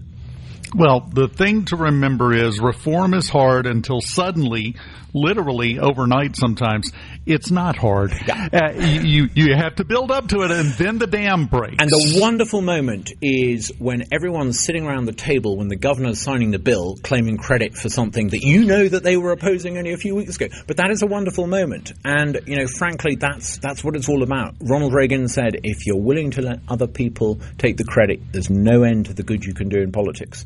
And I think people like Jason White and Tate Reeves and Trey Lamar are living up to that. It's great to see that conservative leadership in the tradition of Reagan transforming our state. Well, and I think that's the difference, because you know this is a bedrock precept of leadership. The leader messed up. The team did a great job. That's the way you always present it. Well, and we don't get that a lot. Yeah. I mean, quite often I'll call out people in the legislature who I think aren't doing what a pro-growth conservative should do. So I think it's all the more important that we praise those who do the right thing. And there are lots of brave people in the House and the Senate who've been prepared to do the right thing. So we're later on going to be giving out the Mississippi Freedom Awards, where we acknowledge some of the efforts made. And some of them are unsuccessful efforts. You know, we all know that Jason White and Trey Lamar succeeded with their tax reform. But there are things that, you know, Hank Zuber and Sam Creekmore tried to do that didn't quite make it over the line. Jensen Owen on school choice. I think these people need to be acknowledged as the heroes. And I think your listeners need to understand that these are good conservatives on their side. These are people who stand out head and shoulders in the legislature as being genuine, the real deal, the real principled, liberty-minded conservatives. To me, that's when principles really come forward. When you take on what on the face of it is a losing cause, you know there are going to be problems, you know there's going to be resistance, but you do it anyway. Yeah, absolutely. And you see it through no matter what. And surprisingly often, if you're prepared to do that, you get a win. Sometimes by accident. Most of the time it surprises you. You're like, wait, this is working? What? Someone puts the decimal point in the wrong place when they try to pass a motion to snooker your proposal. Yeah, it can happen. Yeah, but what are the odds of that happening, right? We'll take the win. We'll take the win. Let me ask you a question on that, though. If that typo hadn't happened, would we have passed that legislation? Let's be absolutely clear about this. What the Senate was trying to do was to create a trigger that they intended to never be pulled. That would allow them to say, look, we passed a bill to eliminate the income tax, knowing that because of their appetite for spending your tax dollars, there would never come the opportunity to actually pull that trigger. Weirdly, to mix my metaphors, the trigger they pulled actually shot themselves in the foot, but, you know, we'll take the win. Definitely. And I'm just wondering, though, if they hadn't had that typo and it had been 85% instead of 0.85%, would the House have passed it, approved it? Well, I think that would have made things very, very difficult for the House, because they could have accepted it knowing that the trigger was never going to be pulled, that we would have income tax elimination in theory but never in practice. Or would they refuse to do it? And this is the clash of the two styles of politics. One of them is frank and open and honest and says what it wants.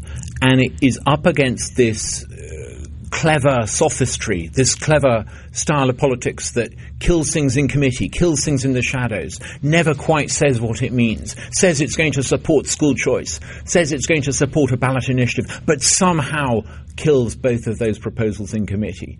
This is why I think it was fortuitous that they put the decimal point in the wrong place. But ultimately, maybe backroom deal politics is bad because it doesn't involve a team. And maybe if you had a team, you would have spotted that typo.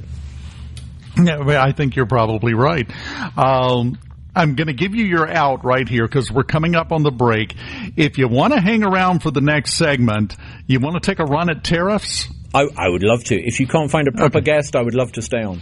Oh, no, you are the most proper of guests, my friend. Douglas Carswell, the president and CEO of the Mississippi Center for Public Policy. I was just giving you an out in case you wanted to say, oh, no, I've got an appointment, Dave. I don't want to talk about tariffs. I'm going to go. I've got to go see my friends in the Senate. Yes. You have a breakfast scheduled, I'm sure. Yeah, I think it's a punctuation working lunch. I hope not. I hope it worked well this time. I kid. Let's leave the punctuation where it's at the moment. We will continue final segment of the 7 o'clock hour with our friend Douglas Carswell when we return on Mornings on SuperTalk Mississippi. Keep it here.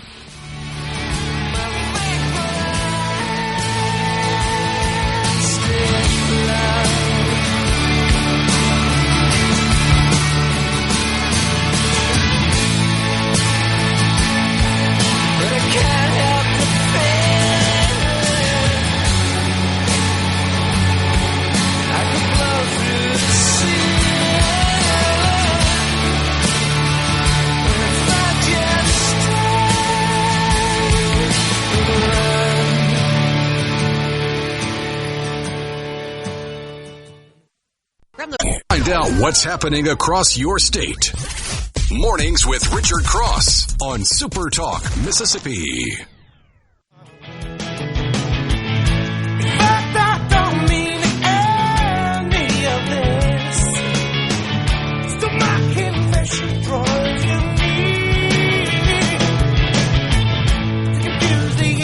Welcome back. SuperTalk Mississippi Mornings on a Friday morning. Dave Hughes here, Douglas Carswell, the president and CEO of the Mississippi Center for Public Policy, in studio with us this morning. Hey, before you get going, I wanted to say every song that I've played has had a purpose for Mr. DC, Douglas Carswell. First of all, you had The Shadows, which is Apache. That's a little westerny, because he had a showdown. We had a little western showdown. You had the Crazy Train by Randy Rhoads.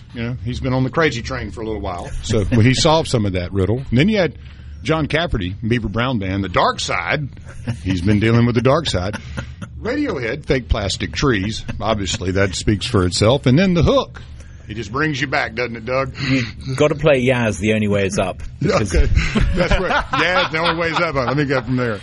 That is 100% correct when you're sitting on the bottom. That's always the way it is. Okay, I set you up in advance, tariffs. There seems to be an unhealthy amount of fear-mongering in my mind, anyway, about the tariff plan unveiled by President Trump. What are your thoughts on all of this? I'll be honest, Dave, I don't think tariffs are a good idea. And let me explain why. It's one of those things that sounds superficially very attractive. Look, we've got all these imports, we've got these trade deficits, let's put in tariffs and it'll be fine and dandy. It won't be fine and dandy. Everyone listening, I pretty much guarantee, has got a smartphone. That smartphone that you've got is not made uniquely in one place. It is probably designed in California. It probably uses chips from Taiwan, probably uses plastic that was extracted from maybe the Gulf of America or wherever. It is a product of a very complex global supply chain. If you put a 30% tariff on imports from Taiwan, your cell phone, your smartphone, when you go to get a new smartphone, you go to C Spire and you ask for a new smartphone. I guarantee if tariffs come in, you will be paying a lot more for your smartphone in 12 months' time than you are today. It's not great to impose tariffs. The danger is you then get reciprocal tariffs, and China announced today they're going to put a 34% tariff on America. So imagine that you are an American worker who works for Boeing. Kiss goodbye to the idea that Boeing is going to sell any more products to China. You're going to allow the European Airbus consortium to clean up the market. This is not good news for America. It's not good news for consumers. It's not good news for the world. And it pains me to say that because I'm a big supporter of so much else that this government is doing.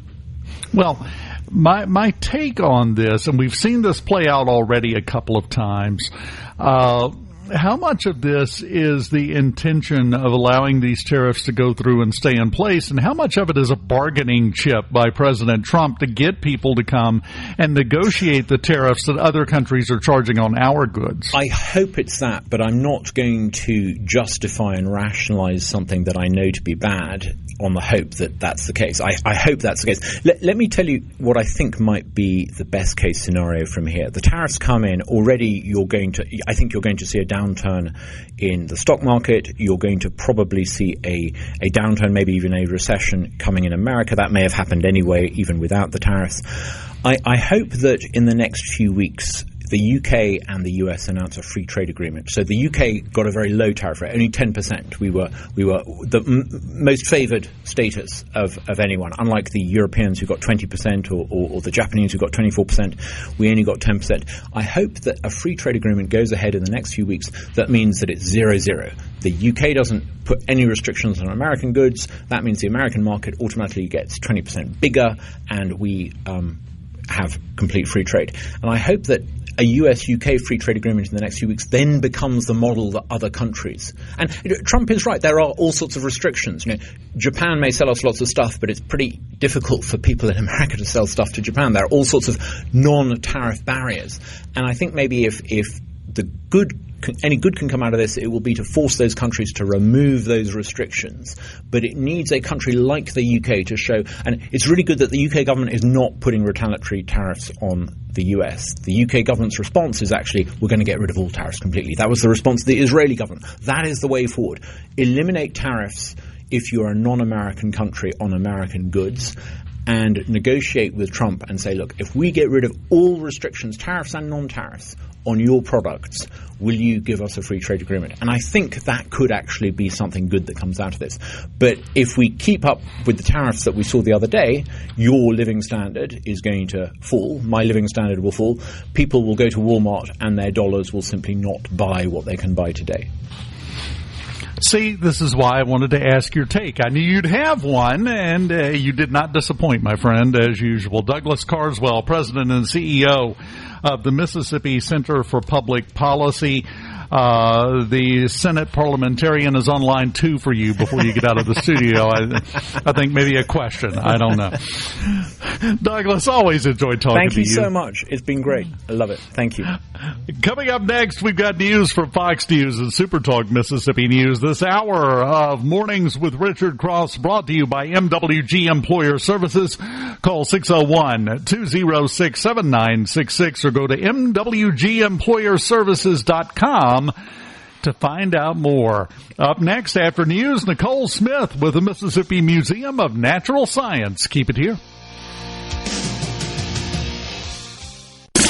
From the White House to your hometown, this is where you find out what's happening. Mornings with Richard Cross on Super Talk, Mississippi.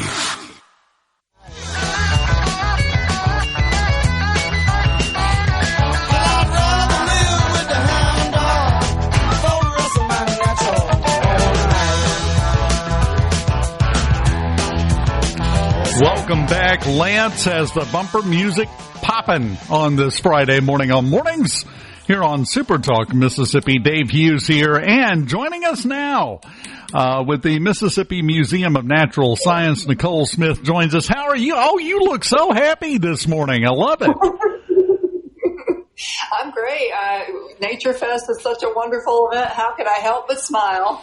Well, building up to it, and it's this weekend, I would assume you're smiling more out of delirium because you've got to be exhausted having gotten ready for this. Oh, it's great. You kind of get your exercise for an event like this. I'm taking my vitamins. I'm ready to go. You better. And try to get a good night's sleep tonight, if at all possible. Tell us about NatureFest, 25th year this year, right? Yeah, can you believe an event that's so cool? It's been around for 25 years, and people still want to see it. And we keep our greatest hits of NatureFest, and then we add new wonderful things too. So it's truly a Jackson tradition at this point. So it's just a wonderful thing. Now, let's start with the basics. Tell everybody the days, the hours, the times when NatureFest is going on this weekend. So NatureFest is this Saturday, April 5th. It's from 10 until 4. And we have lots of things happening during it. We have exotic animal shows with the Wild Acres traveling animal outreach program. So if you ever have wanted to see a Eurasian lynx or a three-toed armadillo, it's definitely going to be the day for that. We have a couple of shows with them. We also have the wonderful Freedom Ranch Wildlife Outreach. They do like native birds of prey, so they're going to have those shows. Those are going to be happening in the outdoor amphitheater. And if the weather turns a little south, we can bring that inside. We are even having like behind the scenes tours with aquariums and research, so you can see where the magic happens for science in our labs. And you're also going to get a chance to see expo booths, artists, food trucks. I mean, it's a full on nature experience, outing, festival. It's just the best. And I think it goes without saying, if you've got kids, is this the place to be tomorrow? Oh, yeah, absolutely. Like, there's so much to do for families. And I like to think it's truly something for all ages. So whether you have a 3-year-old whose thing is fish, and they're all about fish, which I don't know why, but threes and fish, it's like very natural. Or if you're an adult that just wants to have a moment where you have adult conversation, that's an option too, because you spend a lot of your time trying to keep those little things alive and having a good experience. But you get to do things for you too, so it's a good event to have a lot of experience.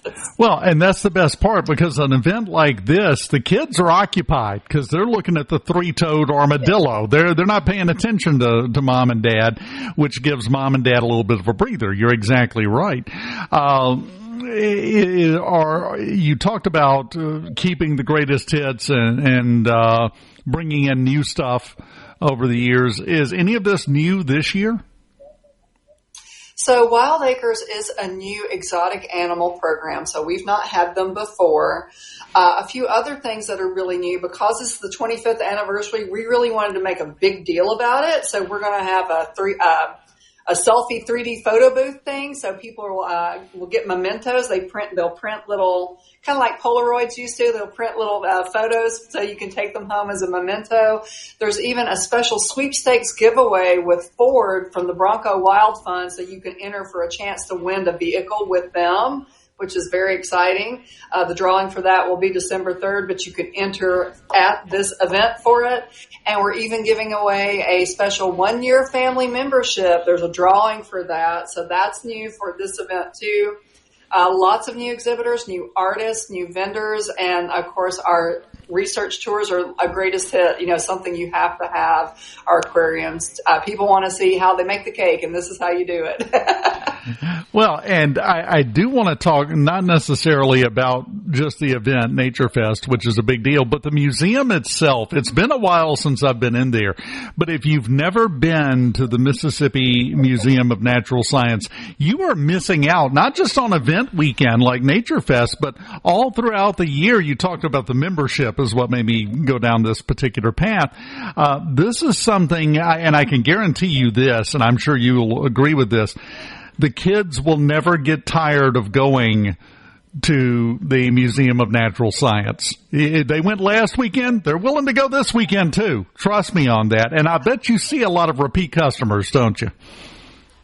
We do. Like, I love seeing our members. We get to know them. It's almost like seeing family come through the door after a little bit. We have this game going on right now. It's called the Exceptional Egg Game. And each staff member took this cute little egg and decorated them, and every staff member did one. So they're hidden around the museum, but it's not an Easter egg hunt. You find them, you count them, you tell the gift shop how many you found, and then there may be a prize if you get the number right. So it's a little different, but it's fun. And I've had one family in particular, they've showed up like 3 days one week because we keep adding new eggs. And so we're always like mixing it up a little. It's too funny. It's just really nice to see people enjoy their museum because it is their museum. And So whether it's the familiar things like our beautiful aquariums or whether you have a new activity to try out while you're here, there's a lot of reasons to keep coming back. And the other thing we can't gloss over is the fact that, yes, it's a lot of fun. Yes, everybody loves it. But it's educational, too. You'll learn a lot when you go to the museum. Absolutely. And it is a research facility, too. People forget that sometimes, that we are, not just a public education institution, but we are a place where research is done. So when you have our wonderful education folks there on the floor talking with you, know that they are working with our scientists to bring you like the most current information that's out there. So you're having a very genuine experience. See, that is fantastic. Now, let's go back. I know you want to talk about NatureFest, and that's totally understandable. But I wanted to make sure we got a plug in for the museum the rest of the year, because that membership, that's a big prize, if you ask me. That's worth it. But NatureFest this weekend, this is only once a year that you do this, right? It's kind of our birthday. At least we think of it that way. So we go, on a birthday you have a party, so it's kind of a little bit like that. So we try to add a lot of festival elements to it, really great food trucks and wonderful vendors. But a lot of it is like hands-on stuff for people to explore and do too. So it's definitely a perk of membership, because if you're a member, that event is totally free for you. And if you are just coming to visit the museum, there's no truly any extra charge for the event. It just comes with regular admission. So we try to make it really unique, and it's a little bit of an open house because of the tours that you can have as well. So it's a good day. It's a good day. Well, you say you consider it your birthday. Will there be cake? You might be able to sweet talk one of the food vendors into getting that for you. Love me some cake. That's the only reason I asked that question. But it's a birthday, and you need a big sheet cake with I don't know, a sloth or something on it and icing for everybody to eat. There's an idea. I heard you were bringing that, Dave. Is that how that? Because that'd be great. He's bringing the German chocolate cake. Yeah, he's going to bring the German chocolate sheet cake for you. Lance, when we get done, before Nicole goes, if you could look up and give her the number of a couple of good hearing aid places, because I don't know where she heard I was bringing a cake, but you don't want a cake I made. Trust me on this. I love you guys over at the museum. I wouldn't do that to you. But it's going to be a big event. It's going to be a lot of fun. If you're a member of the museum already, it's a free event. How much is it if you're not a member? If you've never been, say, for example, to the museum, but you want to come for this tomorrow and bring the kids, what's that going to run? So it's just our regular admission fee. So that's $9 for adults. And then we have a child rate too. So that's, a little bit cheaper than that. And then if you're under the age of 3, you're free. So I think it's very affordable. There's a senior rate as well. I haven't had quite a full cup of coffee yet. I'd have to reference all that little part, but I think it's very affordable. So come and play.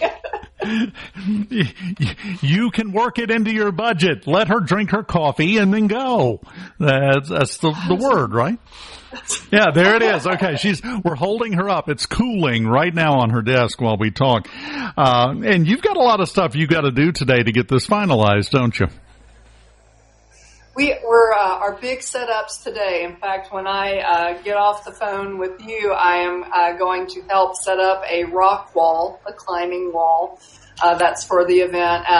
The wind might affect that. We're hoping that we can have it active during the event, but if the wind gets above 17 miles an hour, that's one thing we can't activate. But we're preparing. We're going to do it just in case, and we're getting ready for that. I would just like to remind you, Nicole, the rock wall is not set up until you've tested it.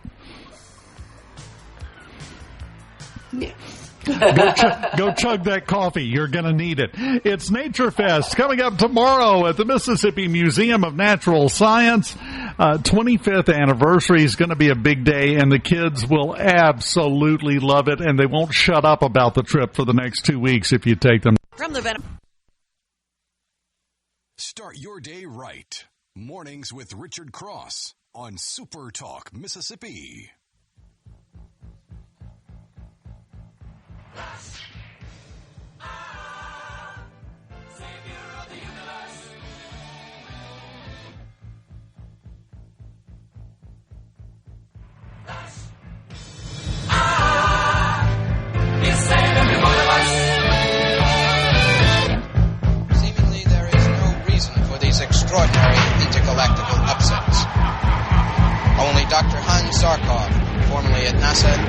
provided any explanation.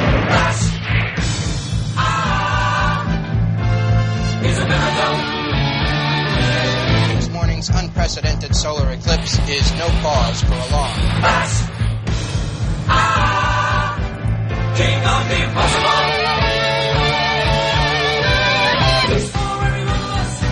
Stand for every one of us. He's saving the body and every flash. General Nagatu. You are General Nagatu. Oh, man. Memories. Every time you play that, it brings back memories. It's the worst movie ever. I absolutely love it, and it's the best song for any movie that's ever been created, especially a movie that bad. Well, but the thing is, the movie is bad, but it's bad the right way. Yeah, I mean, it's bad. It's like bad like Barbarella. You know? I mean, yeah. It's just like, what am I watching? This is awesome. Speaking of movies that are bad and exactly the right way to become awesome, I don't know if you saw, but they released a little teaser trailer yesterday for the reboot, the sequel series to The Naked Gun. Oh my God, I'm a huge fan. I've seen all of them, you know, all the Leslie Nielsen ones 100 times each. You had the juice in there.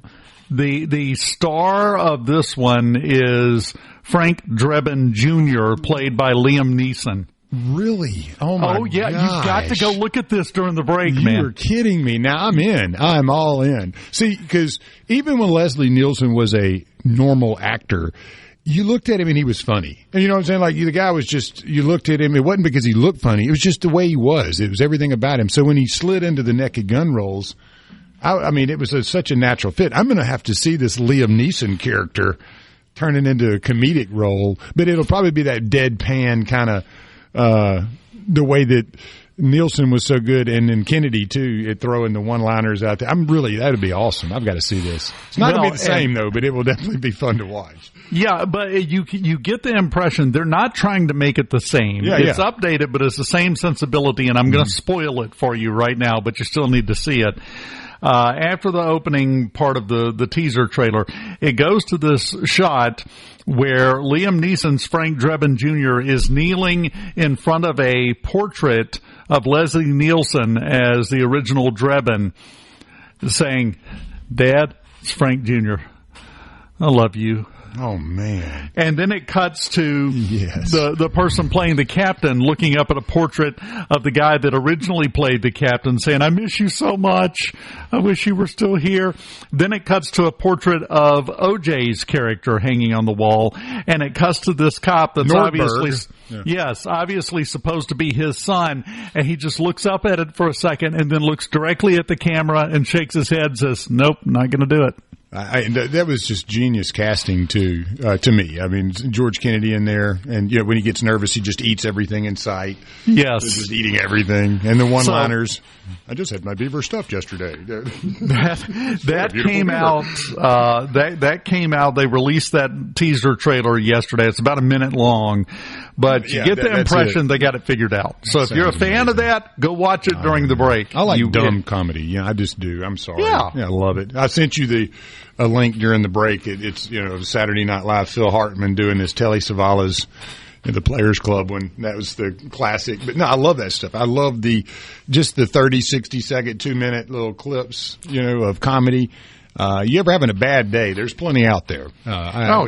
Twitter is amazing. Steve Inman, and he's the UFC announcer guy that I send you that stuff every now and again, and it's always like a dumb criminal or somebody doing something stupid, and his commentary to it is literally the funniest thing ever. I mean, the clips are great, but if you don't know Steve Inman, INMAN on X, you've got to follow, because when you need something to laugh at, and we all do every day, that 1 minute of your time, you're going to go, thank you, Lance. I've really appreciated that. Well, I'm just waiting for the riots that will ensue when Hollywood, which is now creatively bankrupt, all they know how to do is try to update and redo old stuff. Oh, yeah. And ruin it. You and I talked about that, last Friday? I mean, there's no creativity left. No. I mean, you can see that in and like whether or not we even have a project going on, like a monument, or who you building something to these days? Nobody. And then movies are seemingly the same, and it's all kind of rehashed, regurgitated, remade, and the creativity level's just not there. And well, I don't know what to say about it, but it's hard to dig in on some of that stuff because it's just like, man, I've seen this before and it was better the first time. There is one thing, if they decide to remake it, will cause a riot. It depends on how they do and how they approach it as to which side of the argument will be the one rioting. If they ever decide to take another swing at Blazing Saddles. Now you can't make it. I mean, that's one of those. I just don't think you can make that movie anymore. Yeah, not in it be funny and offensive to everyone. And that's the genius of the movie, is it's absolutely offensive to everyone. So if you tried to do that today, everyone would get so upset because they don't have a sense of humor anymore. Well, the problem is everyone is so focused on making sure that they are always perceived as right and everyone else is wrong. Therefore, I am untouchable. So, yeah, make fun of them all you want, but as soon as you make fun of me, you jerk, what's wrong with you? We have lost that ability culturally completely. Well, I find that even the James Garner, support your local sheriff and those types, we just don't make movies that way anymore. And I hate it because to me, it's such a look into the humorous nature of mankind, and that we can laugh at things that we don't agree with everybody about. Things could be fun. Laugh at yourself. That's the most amazing humor and medicine you ever will take, is looking in the mirror and just laughing at yourself. Don't take yourself so dang serious. Yes. We are all individuals, and yes, we all have things that make us different than one another, but there's that one common element. You better be humble and look in the mirror and laugh at yourself every now and again, and I think that solves a lot of our problems, but, it's tough to do. It just is. Nobody likes to be wrong, like you said. You mentioned don't make movies like that anymore, is what you said. Last weekend, and this goes a little further back, last weekend I sat my wife down and we watched my favorite old classic movie, which was His Girl Friday. By had Cary Grant and Rosalind Russell in it. And what's so fascinating about that movie to me is it is so bam, bam, bam with the dialogue. It's funny. It's fast. We got through and she turns and looks at me and says, I almost couldn't keep up. There was so much in this, but that was good. Yes. Well, we don't do that anymore either. It's all, let's make sure. Let's go slow so if we do step on a toe, we don't smush it. Sure. Yeah. We just need to get a little tougher skinned, thicker skinned. And I think it goes for a lot. I'll say out loud, I disagree with Douglas Carswell on that issue. I don't believe tariffs, if used appropriately, are a long-term solution. I've said that. I do think short-term, though, that if it allows you to be on a level playing field or get back to where that is something where it's even conceivable. So I disagree with him a bit, and I know that he's extremely well-studied, and he has very well-schooled opinions on it, but, we can agree to disagree. And I love Douglas. I almost brought him an English muffin and, a glass of sweet tea this morning just to kind of mess with him. But an English muffin? That's racist. Exactly. What are you doing with yourself, man, for even thinking that? I can't believe that. But, You're going to be flogged in the public square later today, probably by the Senate. But see, we're friends. We can disagree, and yes. And that's the thing. I don't agree with everything Donald Trump's doing. I don't agree with what I do every day. I have to look in the mirror and go, what did you do that for? So, I'm one of those. I just like to, be real. I guess that's the thing. I'm faulty. I'm wrong a lot. You guys let us know that at times, and I greatly appreciate that. But that's humility, and I think we all need a little taste of that at times. And at the same, America doesn't need to be humble on the national stage. We've led the world for God knows how long. We've funded the world for God knows how long. We've taken care of the world for God knows how long. When is it our turn? You really think anybody's going to be sending money over here to us? No. If you ask everybody else, our turn is coming the day after never. Is when it's coming. Because, and this goes back to something that was in the conversation with Douglas as well. It's the same effect, but on a global scale. Nobody likes change. This is the way we've always done it, so you need to keep doing it the way you've been doing it because we're used to it, and it's great. Well, and, Thomas makes a point. How did the English tea tariff work out? Poor for England, but, there's a lot that goes into history. There's nuance in there, and when America wasn't able to levy a tariff on England in return, of course it went poorly. See, you were going to bring Douglas English tea. If you'd have brought him a crate of tea, that would have been a statement. A little Earl Grey, yeah. Yeah, but instead you were just going to bring like a thermos, I guess. I was going to bring him the mug American version, with the top open and everything. Been sitting out for an hour. Oh, bring him a caramel macchiato. Get him addicted to something. The Americanization of Douglas Carswell continues, as does Mornings on SuperTalk Mississippi. 30 skinny minutes left, and we'll dive into them next. Good morning, everybody. Time to wake up. Time to shine! Start your day right. Mornings with Richard Cross on SuperTalk Mississippi.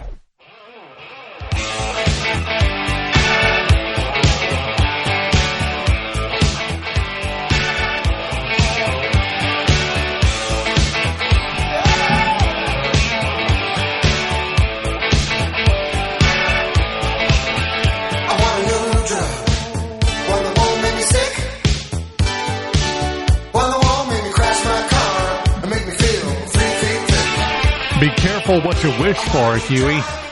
Since that song came out, how many new ones have we seen? Ooh, wow. I got paid tonight, or today, a little bit early, so maybe I'm okay. Town, yeah. Oh, yeah, it's go time now, baby. Go time. Welcome back, SuperTalk Mississippi Mornings. Dave Hughes here. The employment figures, the non-farm payrolls have been released this morning. Holy cow. They were expecting, all the analysts had said, non-farm payrolls would come in at 140,000. That's jobs added. That's what they were expecting. Instead, it was 228,000. Not even close. It way above expectations. And the probably most rock-solid result of that report is going to be the fact that if you're hoping that the Fed is going to cut the interest rates, find something better to do with your time. I don't think it's going to happen now. Well, Not as with we that talked kind about, of report. Yeah. I mean, what were we used to for 4 years, though, Dave? Do you remember when those reports came out? What was the tradition? Well, the only tradition, the tradition I remember is about 2 or 3 months later they got cut every time. Every time, like clockwork. But the good news is, even if they cut this one, it's still going to be up. Mm-hmm. I mean, they would have to cut it by, what would that be, 88,000 jobs. We had months during the Biden administration when that would have been pretty much the entire job addition. That's a massive amount that it's up. But again, you mark my words, there will be no rate cut from the Fed. Don't hold your breath for that, because that is the sign of an economy that is, as the kids at some point said, popping off. I don't think they say that anymore, mainly because I said it. So even if they were, it's now over. Yeah, it's not cool anymore, huh? No, Dave said it. The guy with the beard said it. We were not saying that anymore. We're now going to call it whoopity-woo, or so, I don't know. They just make up new words because they're bored, I guess. So anyway, I just wanted to point that out before we move off into anything else. Yeah, it's great numbers, fantastic numbers. I would have, again, a gut feeling here. I doubt we're going to see the scaling back in 2 or 3 months of what was just reported. I could be wrong, but I don't feel this administration is leading us down that path. And you may feel differently, and everyone has their opinion, but I've seen nothing so far that would make me believe that they're going to pump numbers in order to look good. Because nothing that this administration has done has really looked great to those that don't want it to look great. And so I don't think that you're going to get that. And I could be wrong, but I'm not banking on these numbers going down. I've got some bad news for you. The January report in the same release today was revised downward by 14,000. The February report was revised downward by 34,000. So far, January was still mostly Biden. February, you might can have a little bit of a hangover from the Biden administration and their policies, but we still haven't skipped a month. Now, having said that, it's a great example. 1 quarter is what you want to see first, though. I mean, yeah. I always look at things in quarters, in my opinion. Yeah. The change from February was revised down from 151,000 to 117,000. That's why I'm saying it's so important that instead of 140, we got 228,000. We have never seen a revision that large. So even if it does get revised down, I don't think it's going to get revised down to a level that's going to be meaningful in the conversation that we're having here. Well, in the market, getting under that $40,000 mark, there's always the emotion with those big numbers. 40,000 is a big one, and you consider when you hit your head on that and the market's going up, that's going to be your resistance where it has a hard time busting through. And now you've had it bust through on the bottom side of the support level where you get some support there. It's kind of like the market brassiere. But it busted through that, and we're down here early, and again, that's the way markets work. One of the things I did learn in doing this for a while is if something gets way overpriced, then it generally reverts to its mean at some point. It gets back to what it's. Markets generally are fairly efficient, and that was something that I don't know if is true, but you always wanted to assume that markets are efficient, that all information is known, that everything's out there, and so on and so forth. Therefore, people can make decisions, but that's not always the case, in practice, that the market is sometimes inefficient and prices and overprices and underprices things. It gets a little bit emotional. And in this case, the emotional level of 40,000 has been breached, and we'll see where it goes from there. Well, you're exactly right. Again, for perspective, the numbers I talked about in the 6 o'clock hour, the day Joe Biden was sworn in, the Dow was at 29,982, struggling against that 30,000 mark. We just dropped below 40,000 this morning. What in the Biden economy justified a 25% jump in stock prices? In my uneducated eyes, it was overdue for a correction. Sure, yeah. I mean, things have a tendency to want to work in cycles, and Elliott wave theory is a good one to kind of look at as sort of the bigger picture and how cycles work and where we are and all that. And again, I'm not trying to tell you to go out and buy or sell. The reality is markets work in cycles, just like life and everything else. And the reason markets work in cycles is because people are the ones investing in it. And we're fairly predictable. When things get too overpriced, they don't want to buy them anymore. They want a deal. When things get too cheap, everybody starts throwing money at it like it's, you're walking off like you stole something. So at some point, this market will settle. I've seen it. I went through the 07 to 09 crash. Oh, man. That was a brutal time. But if you look at the recovery after that, too, it presented great opportunities for those that had, shifted and decided to protect investments in that thing. So, if you're looking at an equity-driven portfolio, you may be taking it on the chin here.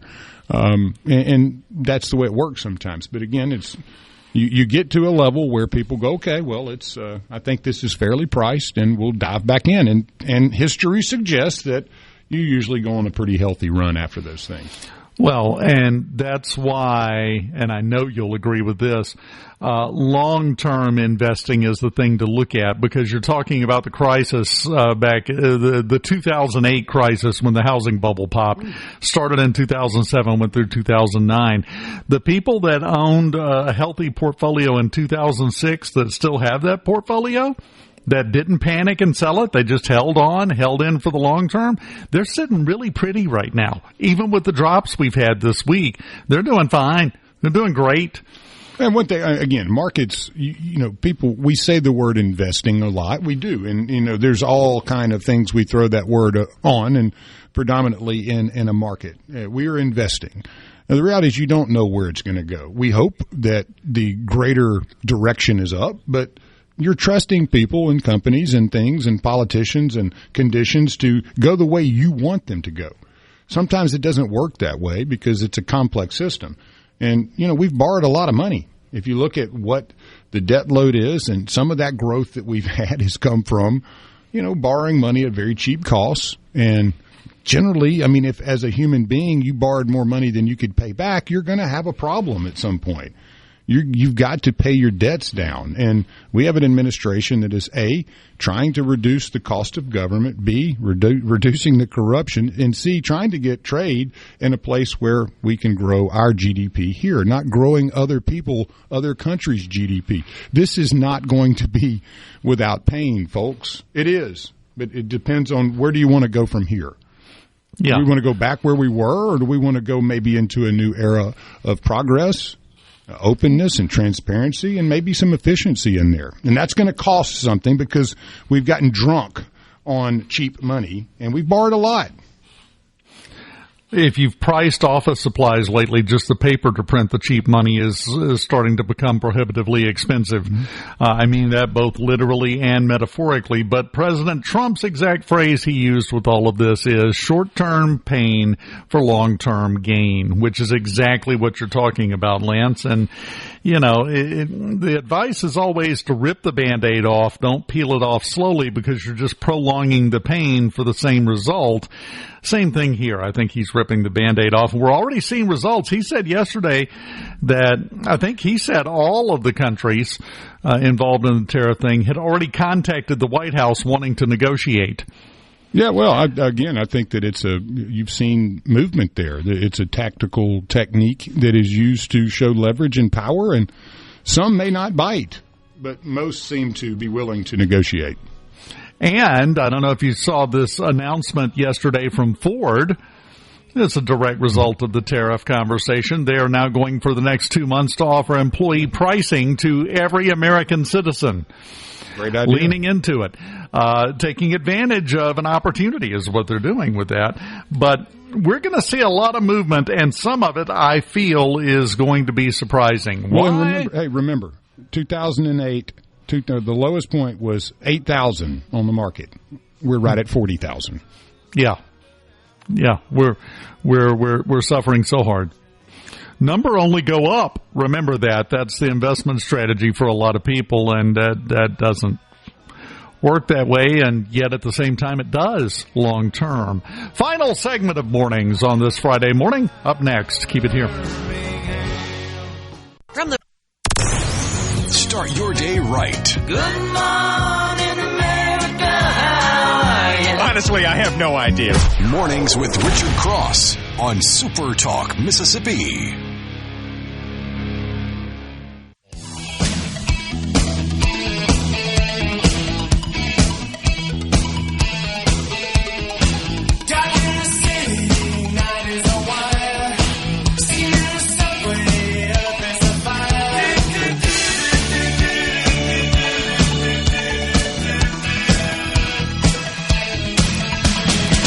There's always a method to the madness. In the midst of all this financial turmoil going on, the official rate on 10-year Treasury bonds this morning, for the first time in quite a while, dropped below 4%.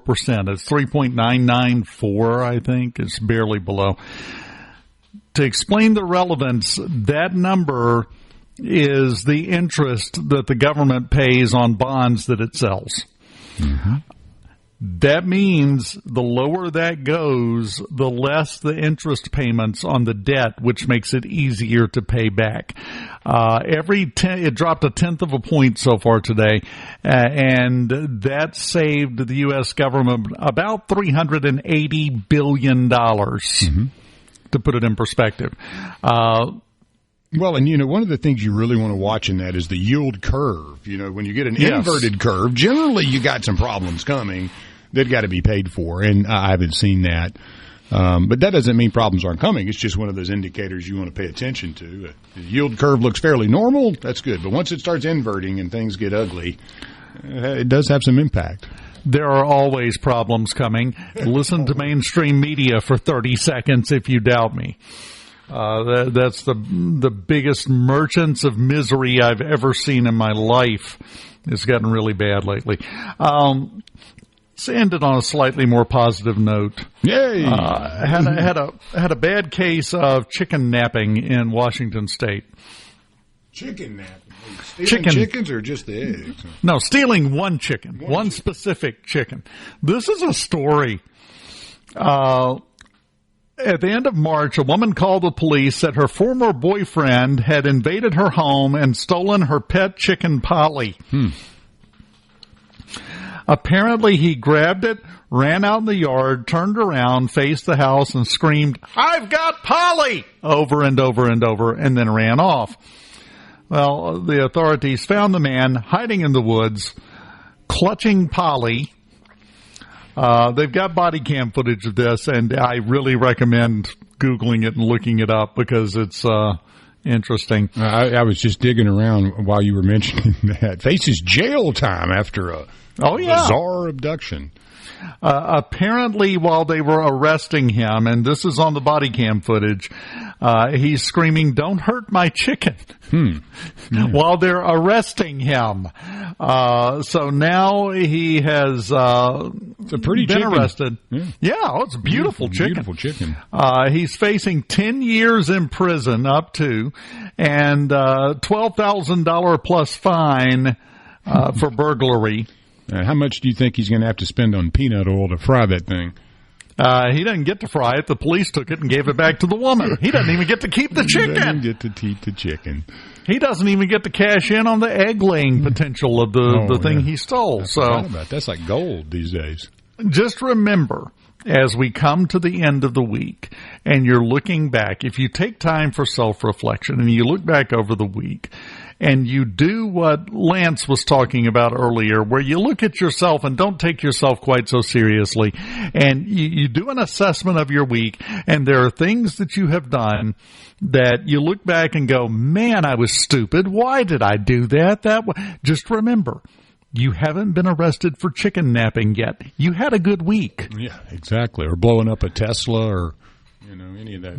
That's going on. I mean, that's the example of taking yourself too seriously. Yeah, that's the prime example of what that looks like. So don't be that guy or gal. It's a combination of taking yourself too seriously and also being ridiculously, irredeemably stupid, because every Tesla has cameras embedded in it all the way around. They need to take the psychologist with them when they go pick these people up and just say, hey, look, we're going to do a free wellness check and make sure you're okay. Because, we don't think you are. Real quiet and soft. I think at this point, no, because then they're going to want a safe space and a blankie so that they can feel comforted. I think probably the best way at this point to do any kind of wellness check for those kind of people is to treat them like a watermelon, thump them and see if they're ripe. Right on the forehead, just thunk. Listen to the noise. If it echoes, yep, there's a liberal. Mm-hmm.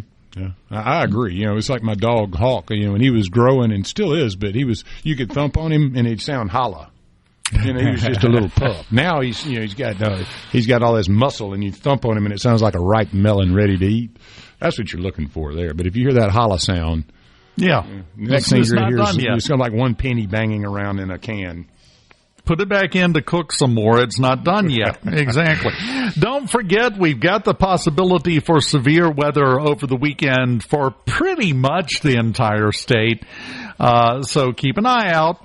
As we have learned this week, don't trust the sirens to go off to let you know. Have multiple ways to keep up with the weather and what's going on so that you know what's happening and you can make the necessary preparations. Lance has always had a wonderful time. Always enjoy sitting down with you, man. Man, I love it. Always good to see you. Have a great weekend and keep that beard waxed down in this wind.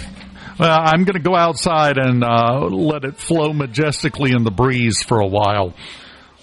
That's basically all the plans I have for the weekend. I was going to go fishing, but I don't think that's going to work out, so I'm down to letting the wind blow my beard hair. A SuperTalk Mississippi media production.